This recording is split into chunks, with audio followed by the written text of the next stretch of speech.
Alright mga tol, pasensyahan nyo na kung hindi ako makapag-trap pa ngayon at nagkaroon kami ng disgrasya dito sa San Pablo, Laguna. Tumama dun sa tricycle. Medyo mabilis kasi yung takbo ni tatay.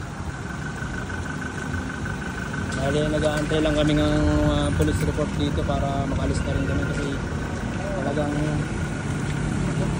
nangyari sa sakyan.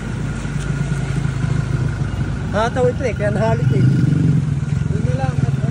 Alam naman na intersection tong panggagalingan na to, yan mga idol. Dito nang galing si tata, yung tricycle driver, eh hataw yung takbo niya. Inabot niya kami. Yan. Ito yung tama ng tricycle.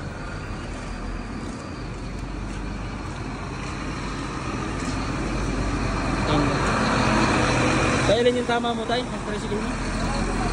Yan yung tama ng tricycle. Ito yung tama ng tricycle niya lang.